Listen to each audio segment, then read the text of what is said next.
what's going on? Good evening. My name is Nachiguli Elizabeth, and this is Group 1 Computer Science. We're going to take you through our final year project report presentation. Our project is called Mwalimu kwa Walimu, which means teacher to teacher, teacher for teacher.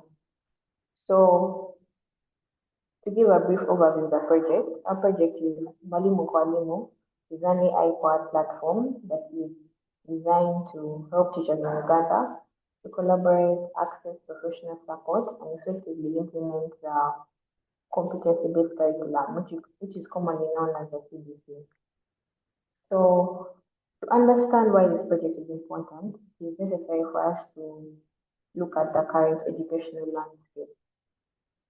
Globally, technology is transforming education by helping teachers all around the world and educators to share resources, to collaborate, and to overall improve their teaching practices. While East Africa and Uganda specifically have embraced the digital transformation through the education agenda, many teachers in Uganda particularly still face various challenges such as limited ICT skills, inadequate digital resources, and poor internet connectivity, especially in the rural areas. And to make matters worse, the COVID-19 pandemic further exposed these gaps and made it very, very clear that teachers actually need better digital support systems.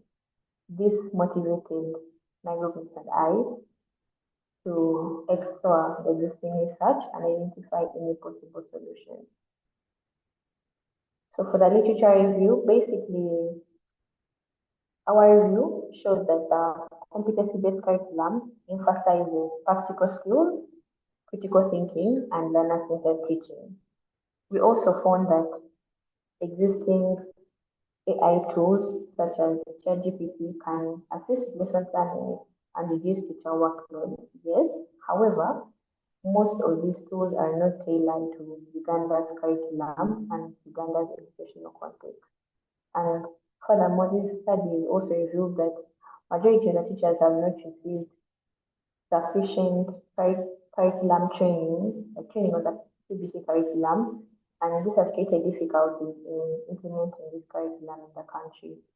These findings highlighted the need for a localized platform that is specifically designed for Ugandan teachers, supporting the Ugandan teachers and supporting the competency-based curriculum. So for our problem statement, based on our findings, we found 4 key challenges. The first one is that majority of teachers have limited training in CBC implementation, like I mentioned earlier, and also that there is limited AI-powered support to adequately support Uganda's curriculum requirements. We also have that inadequate teacher collaboration, since majority of teachers in Uganda rely on the informal methods of sharing knowledge or informal platforms such as WhatsApp, and also that many teachers in Uganda work in isolation, which limits opportunities for growth, mentorship, and knowledge sharing. These challenges actually motivated and informed the objectives of our project. So the major objective for the objective of our project,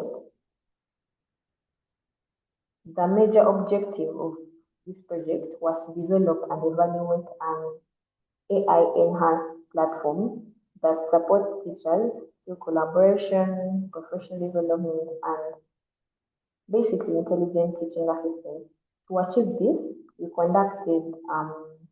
first conducted a sample needs assessment in order to understand the teachers' challenges and requirements. We did this through interviews, focus groups, and document analysis. Next, we also carried out design and implementation of a platform using modern technologies and integrated AI features. We first did a sample prototype on Figma, and we used the agile development methodology in order to allow iterative development, and we used Flutter, Firebase, and the OpenAI API. Next, we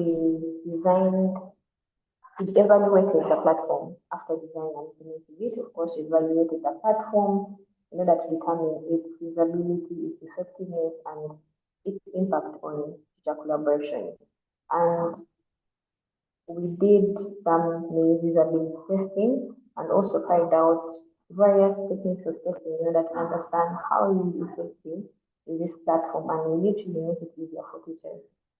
And with these objectives for our project, we proceeded to design the Mwalimu kwa Walimu platform and effectively implement it. Yes, thank you.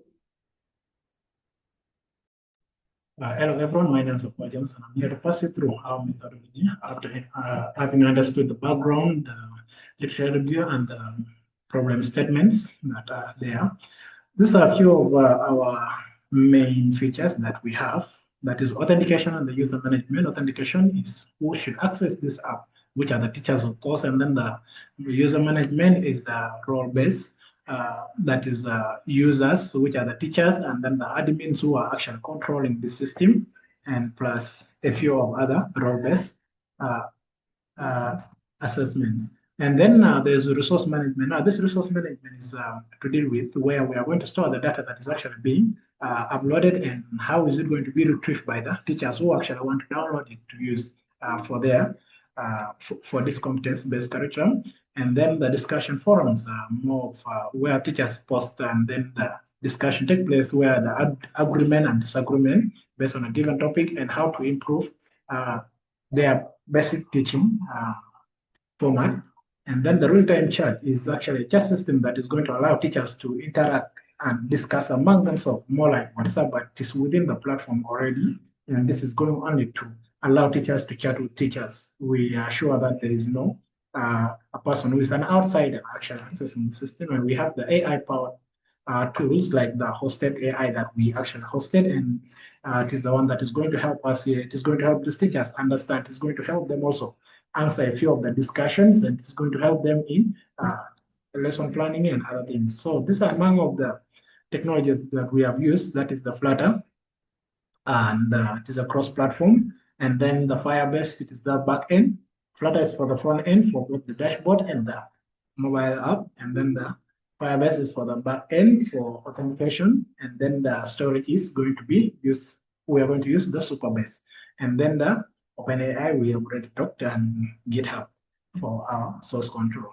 And when we come to assessment needs, we interviewed over 62 teachers, and we fought in the 7 schools, and we found out that 14% attended the formal NCDC competence-based curriculum training, which is actually small numbers compared to the remaining 86% who have not actually formally attended this training, and 71% rely on WhatsApp for resource sharing, and which means the other 29% do the actual ways of sharing resources, which is unorthodox, and then we have 68%, which is non-confident in implementing the competence-based curriculum, and then we found out that 80% of this on smartphones, which is actually a good way for us to implement this, since we are targeting the right number. It is a good number. And then the 58% have reliable internet access, which means 42% lack face connectivity challenges out of all the 64 teachers. And then when we come to the next part, this one here is the system architecture, which consists of a 3-tier architecture. That is the presentation layer. Presentation layer here, we are going to have the mobile application, and then the Flutter web application for the dashboard, which is going to be the admin management system. So we have the offline synchronization for the rural teachers, whereby they will have to maybe post, and then later on, when they are online, it will be synchronized and everything will be updated in their system like they were before. And then, of course, the UI is going to be simple for these teachers to use. And then we have the application logic. Now, the application logic, we have the Firebase Cloud functions. The Firebase Cloud functions here are going to consist of very many things. Yeah, it's going to consist of very many things. And we have the hosted APIs as well for AI, lesson planning. Yeah, Cloud Firebase functions. This one is where the logic of all the authentication and other things take place. Now the gamification, this one is just going to encourage. It is the system that is actually going to carry out all the necessary point accumulation for users and then the RAM. And then there's the Firebase Cloud messaging. Now this is the messaging system that is actually going to store and then retrieve end-to-end encrypted messages. And then there's the data layer, which is the Firebase store. So we have also Superbase, and Superbase is going to store most of our PDFs and videos, and then the role-based access control is also going to be managed at the data layer as well. And then the encryption, which means end-to-end encryption of the data of the communication, is going to be managed by the data layer. Now, these are a few of our screens, which are authentication screens, the login and the sign-up pages that are going to be seen by these teachers when they are using the system. And then when we go to the next page, we have a wonderful welcoming screen or onboarding screen, which will tell teachers what to do. That is how to share the resources and connect with other teachers, among others. And then we have among our main pages here, we have the material pages. And then we have the AI assistant, which is going to help us understand a few lesson planning and others. And then when we go down to the rest of the pages, yes, here we have the messaging page and the group page, which is actually going to be used by the teachers to chat among themselves. And we have the leadership board, which is going to encourage teachers to actually work on this platform, since they want to see to be wrong, they want themselves to be wrong, and they want to, of course, to be known. So they will be encouraged to use the platform and, of course, share more resources among other teachers. And then finally, we have the teacher's profile, which is showing the number of posts, the materials, the followers, and then those following, and they can edit simply. Thank you. Let me invite my next user to proceed with the rest. Hello, my name is Masi Mwanguzi, and I'll be taking you through the next part. So before doing the complete development, we carried out usability testing using the Maze platform. And with this, we had a range of completion from 85 to 100%, and registering having the 100% completion, as we have seen the different pages. And then we had some misclick rates, but overall, we had a 4.7 rating out of 5. So from this, we found out that all the tasks were completed, and we had AI generation, which had 88, and then there was misclick of 18% for the finding and messaging the mentor. So moving on to our test results, we had the system usability scale, whereby we were able to test with 12 teachers after implementing the entire project. And with this, we had a 78.4 overall system usability scale, which is a good scale given that the threshold is 70. And with these 12 teachers, 7 of them were from the urban schools. And with those, we got 80.6. And then with the peri-urban teachers, where 3 of them, we had 7.7. And then we're only able to obtain 2 rural teachers from 2 rural schools, where we got 74.4. Yes, so moving on to our testing, we had a test before the teachers using that platform and after. So before using the platform, we asked them how they designed the different lessons, and their confidence was 2.4. Then after them using the platform, they got a 3.8 test preference. And then for confidence about using the different digital tools, because the platform is made up of so many things, before the usage of the platform, there was a 2.8, but with the different iterative testing, at the end we got a 4. And then for them to be able to access the different teaching resources, the pre was 2.2, and after we had a 4.9. And for them to understand how the AI system works, for most there were I shouldn't say naive, but they did not know how to put in information for the AI to give them exactly what they need. So it was a tool, but by the end, we had that 3.7. And with all these different pre and post tests, there was an increment of 0.01 for each one of the tests. Yes, so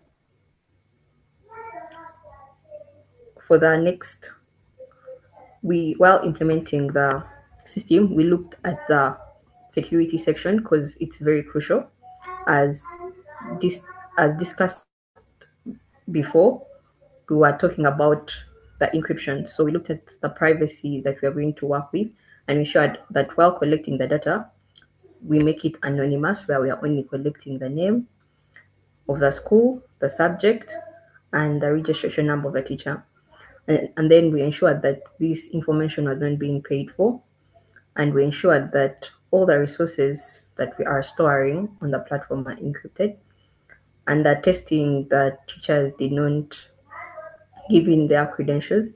We just did anonymous testing on the maze and the system usability scale.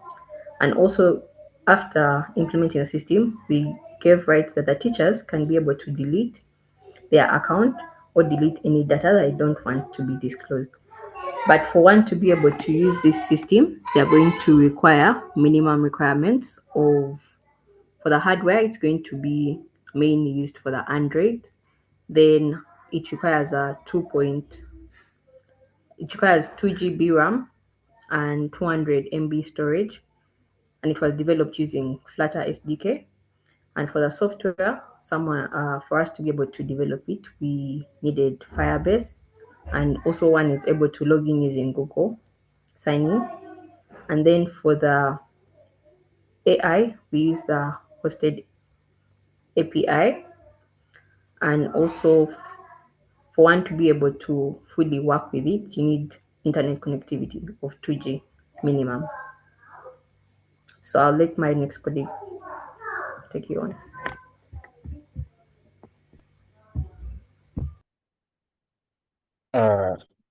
Hello, my name is Alan Mugenyi, and I'll be taking you through the next part. So here we're looking at the discussions. We're going to have to look at the study limitations. When implementing all this, we use a small evaluation sample, as you've seen from the system usability scale. We use a sample of 12 and then 15 people for maze. And then that cannot give you you cannot generalize of a small population or from statistics. Then testing was concentrated in Kampala, as you saw my colleague Mercy talking about getting only 2 people from the rural teachers, and you can see that the rural teacher representation was very limited. Then short evaluation period, we only use one session, and that cannot be enough for long-term adoption. If you're using a technology that is going to be used over and over again, you can't just sample only once. And then AI content is not yet fully fine-tuned on the Ugandan CBC specifically. So as you can see, issues of context, like we are still generalizing on the data that was gained from outside countries. But then confidence, we gain confidence because we see that actually what we're implementing, we are being consistent with when you look at Holmes et al. 2021, where Liz talked about it in the first slide, the literature review.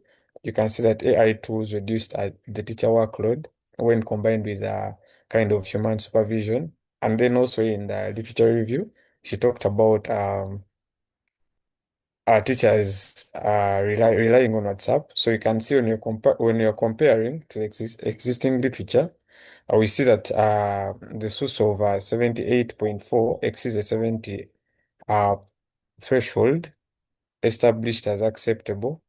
So we feel okay with that. Then also confidence with Holmes et al., where AI tools reduce teacher workload, as I talked about that before. Then Mwalimu kwa Mwalimu's mobile first approach validates with the Ministry of Education Digital Agenda of 2020. We see interventions must start with device access and connectivity realities. Realistically, when you look at Uganda, people own mobile phones, and so when you're implementing something, at least you need to focus on that and look at maybe phones, the mobile phones, and that's what we are doing since we're having this kind of application. Then WhatsApp dependency, when we mirror it with Lukin et al. 2022, where teachers adopt workarounds when purpose-built tools and apps. And so, looking at Uganda, many teachers are really using WhatsApp to share resources, maybe look for information. But how about if we have maybe a platform specifically for that? And that's the aim of our project. For the recommendations, we're looking at scaling up through partnerships because already we plan on working with NCDC and the Ministry of Education and Sports for large-scale development, deployment, and teacher trust building. Then also aim at investing in digital literacy because without digital literacy, even when you implement such tools in Uganda, then they won't go around the country because some people cannot really use these digital tools. Then adopting a freemium model where core collaboration features must stay free. So here we can have maybe NGOs and maybe government partnerships to kind of make this system accessible to people that cannot maybe afford this kind of paying and for the premium version. Then localizing AI content, whereby we need maybe some APIs that are really fine-tuned on the Ugandan CBC, so that we don't really work in the context of the whites, maybe because whatever we're doing here is kind of maybe different from what they do.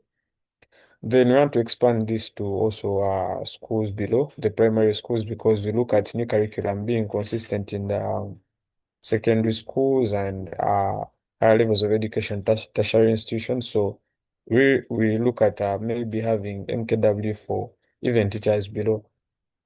Then when we look at the future prospects, first, of course, we have offline mode because really data connectivity in rural areas is very, very hard. So when someone is off, maybe when they come back online, that the system should automatically sync.